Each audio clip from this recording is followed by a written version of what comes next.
Hey y'all, it's V, the tax lien strategist. It's been a long day, but as promised, I'm gonna make this quick video, part 2 on the one that I did last night, as saying sometimes the law doesn't know the law, and we lose our properties for that reason. So I had to ask myself, why would an attorney upload a copy of a will that does not even support what's legal? The people that signed the contract, signed the deed, the property over to these predatory investors, were not even the names of the admins of the mother's estate, of my client's estate.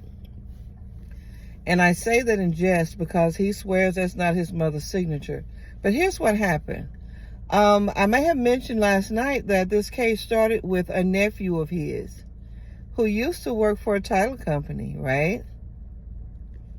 He's missing now. He's gone off somewhere. And that title company is has just been indicted.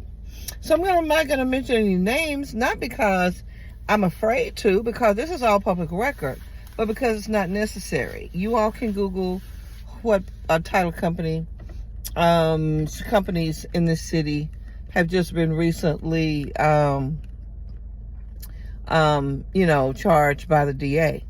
But you see, so the thing is, the very same thing that she's doing is the same thing that this title company is being charged with. Creating documents, creating deeds, creating wills. I mean, it's just so funny that she doesn't think that, I guess she doesn't think my client is smart enough to get this information or to work with people who are smart enough to get that information. And so, yeah. But anyway, I had to ask myself why. And so they explained to me some of the reasons why an attorney would try something like that. So it makes me wonder if she thinks that the judge doesn't know the law, or if she is just that out of touch that she doesn't know herself. But here's the thing. She already said that her client is just trying basically not to pay the amount that we asked for damages. See, when you file certain motions and things like that in court, what you're asking for is your damages, or what's allowed has to do with where your case is heard. And of course, this one is heard in district court because we're asking in the high three figures and 6 figures. I'm sorry, high 6 figures. Well, that's why it's in district court. And so she didn't say this, but she basically was saying, look, I'll do anything right now just to keep my client from having to pay that. But we're going to be able to prove everything that we said, because I always coach my clients to tell the truth, you see. That way you're not stumbling, you're not looking foolish. And it's their property. Remember, it's their heirship property. So they know the details better than anyone. But yeah, the nephew, but see, it doesn't even matter if the nephew is out, no one knows where he is, because he can still be charged by the DA.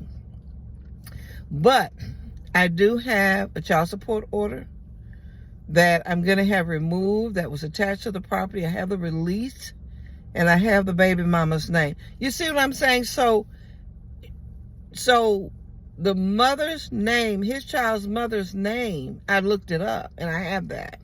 I can call her and say, hey, anybody can call her and say, hey, we want to know the last address you have from her. Or I think we can get the lawyers to do something and get the information from the last information that child support had on him. But anyway, this has nothing to do with that.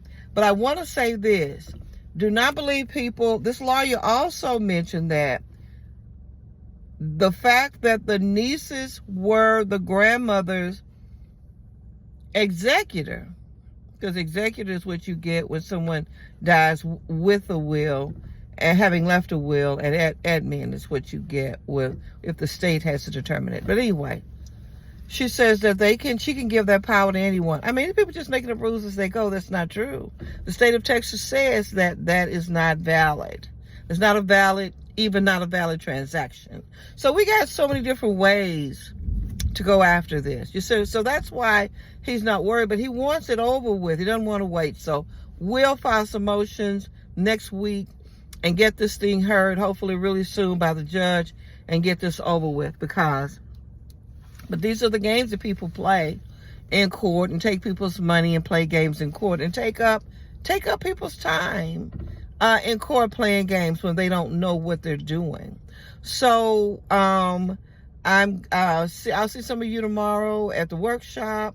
I'm going to teach you about how these quiet title actions are filed, and how to find the actual lawsuit that's recorded, and you can follow the case. But we can also pull some of the cases, especially when people are trying to claim squatters' rights. That's really the best. If they can't get a signature, a lot of times they'll forge something, or they'll try to claim squatters' rights. It's not happening, because when you look at what they've uploaded, what they've shown to court as to what they're doing to support adverse possession, it is not even what the state of Texas requires. So we're going to look at also how many of those were like that, and how many judges let this stuff go through. Y'all, it's crazy out here. But we're working for the people. We're working for Black people, and we'll get it done. You all have a good evening. I may make a few more recordings tonight on some things that came up today. I want to talk about it. Just kind of, piques my memory, just kind of reminds me of some things I want to talk about and get on here. But I'll talk to y'all soon. Have a good, see you. Until next time, I'll talk to you soon.